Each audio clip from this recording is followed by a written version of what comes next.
பாலாஜி, தற்போது நாம் திரையில் பார்க்கின்ற இந்த பெண் தற்போது விமான நிலையத்திலே உயர் ரக கஞ்சாவை கடத்தி வந்ததற்காக கைது செய்யப்பட்டிருக்கிறார். இவர் கேரள திருமதி அழகி போட்டியிலே கடந்த ஆண்டு நடைபெற்ற போட்டி 2வது இடம் பெற்றிருக்கார். ரன்னரப்பாக வந்து 2வது இடம் பெற்றவர். மாடலிங் துறையிலே பிரபலமாக வேண்டும் என்று தொடர்ந்து முயன்று கொண்டிருப்பவர். பிரபல வங்கி ஒன்றிலே ரிலேஷன்ஷிப் மேனேஜராக பணிபுரிகிறார்.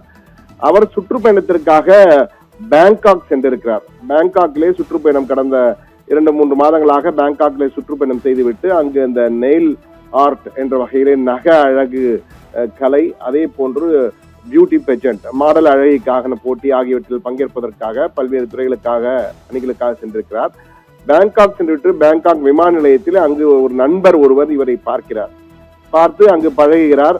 தெரிந்த நண்பராக மாறுகிறார்கள். அவர் ஒரு பையை கொடுத்து இந்த பையை எடுத்து செல்லுங்கள் என்று கொடுத்ததாக அந்த அழகி அர்ஷா சன்னி என்பவர் நம்மிடம் அந்த பேட்டியிலே தெரிவிக்கிறார். 28 வயதான அர்ஷா சன்னி ஒரு நண்பர் கொடுத்த பையினை எடுத்துக்கொண்டு மும்பை வருகிறார். மும்பை விமான நிலையத்தில் இறங்கியவுடன் அவர் பதற்றத்துடன் அந்த கையில் இருந்த பேகேஜை எடுத்துக்கொண்டு வெளியே வருகிறார். அப்பொழுது சுங்கத்துறை அதிகாரிகள் சிசிடிவி கேமராவில் பார்க்கிறார்கள்.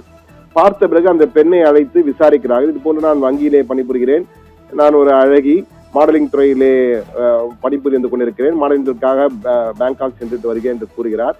உடனே அவரை விசாரிக்கிறார்கள். விசாரணையிலே அவரிடம் ஒன்றும் இல்லை.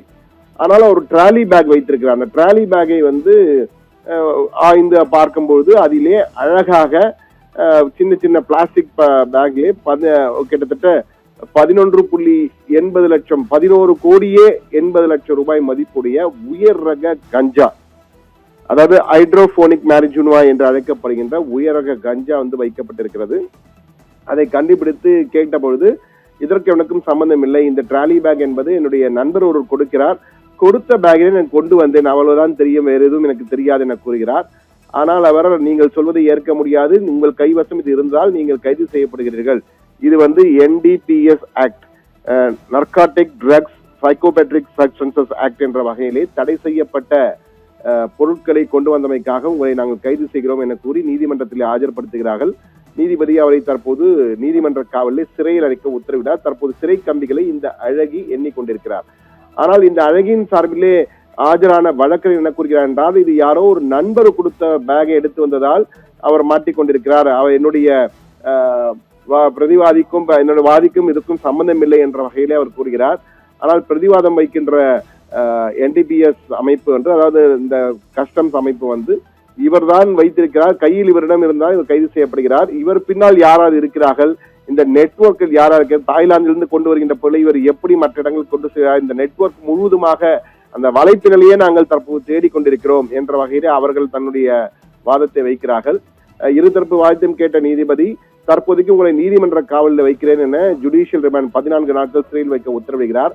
ஆனால் இந்த பெண்மணி அப்பாவியா அல்லது கடத்தல்காரியா என்பதுதான் தற்போது மிகப்பெரிய கேள்வி. இன்னும் முழுமையாக நிறுவனமாகவில்லை. ஆனால் இவரிடம்தான் அந்த உயரக கஞ்சா பொருள் கையை வைத்திருக்கிறார் என்பதில் உறுதியாகி இருக்கிறது, அதில் மாற்று கருத்து. ஆனால் இவர்தான் கொண்டு வந்தாரா, யாரானும் கொடுத்து கொண்டு, ஏனால் பொதுவாக இது போன்ற திருட்டுகள், இது ஒரு எச்சரிக்கை செய்தியாக நாம் பார்க்க வேண்டியிருக்கிறது. விமான நிலையங்களிலே திடீரென சில நண்பர்கள் நமக்கு பழக்கமாவார்கள். விமான நிலையத்திலே அவர்கள் பேசும்பொழுது நான் ஒழுங்க பேசுவார்கள், தேனொழுங்க பேசுவார்கள், நண்பர்களாக மாறுவார்கள், உயிர் நண்பர்கள் பேசுவார்கள்.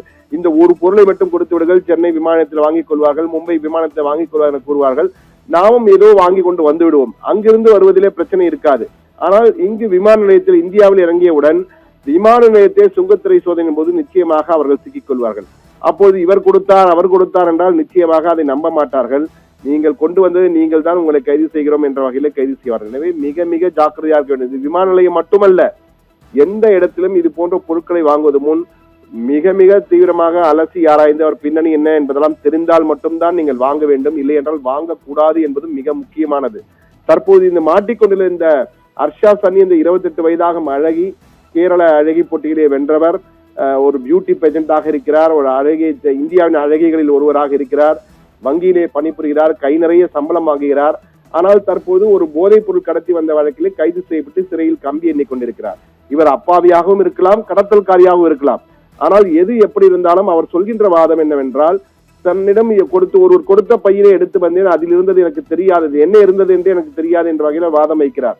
ஆனால் எதிர்த்தரப்போ அரசாங்க தரப்போ என்ன சொல்கிறேன் என்றால், உங்கள் கைவசம் தான் அது இருந்த பெட்டி இருந்தது, அந்த பெட்டியை நீங்கள் தான் கொண்டு வந்திருக்கிறீர்கள், எனவே நீங்கள் தான் பொறுப்பு என கூறுகிறார்கள். ஆனால் இதிலே மிக முக்கியமாக கவனிக்க வேண்டியது, இவர் அப்பாவியாக கூட இருக்கலாம், ஆனால் இவர் தெரிந்தோ தெரியாமலோ செய்த தவறு என்பது அந்த பையனை யாரோ ஒரு கொடுத்த பையனை வாங்கி வந்தது என்பதுதான். அதனால் தற்போது அவர் அந்த சித்திரவதையை வேதனையை அனுபவித்துக் கொள்கிறார் சிறை கம்பிகளுக்கு பின்னால். எனவே இவர் அப்பாவியா அல்லது கடத்தல்காரியா என்பது விசாரணைக்கு பிறகு, முழு விசாரணைக்கு பிறகுதான் தெரிய வரும். ஆனால் இனி விமான நிலையமாகட்டும், ரயில் நிலையமாகட்டும், பேருந்து நிலையமாகட்டும், எங்கு எப்படி இருந்தாலும் யாராவது ஒரு பொருளை கொடுத்து கொண்டு செல்லுங்கள் என்றால் மிக மிக கவனமாக அவர் உங்களுக்கு நன்கு தெரிந்தவராக இருக்க வேண்டும். ஏதோ ஒரு சில நேரங்கள் பழகி உயிரின்பு பழகியவர்கள் கொடுப்பதை வாங்கக்கூடாது என்பதை நீங்கள் தெரிந்து கொள்ள வேண்டும் என்பது மிக முக்கியமான எச்சரிக்கை செய்தி. தற்போது இந்த கேரள அழகி 28 வயதான சன்னி தற்போது சிறை கம்பிகளுக்கு பின்னால் இருக்கிறார். அவர் உண்மையிலேயே கடத்தல்காரியா அல்லது அப்பாவியா என்பது விசாரணைக்கு பிறகுதான் முழுமையாக தெரிய வரும். ஆனால் தற்போதைக்கு இது ஒரு எச்சரிக்கை செய்தியாக வைரலாக தற்போது சமூக வலைதளங்களில் பரவி கொண்டிருக்கிறது. பாலாஜி.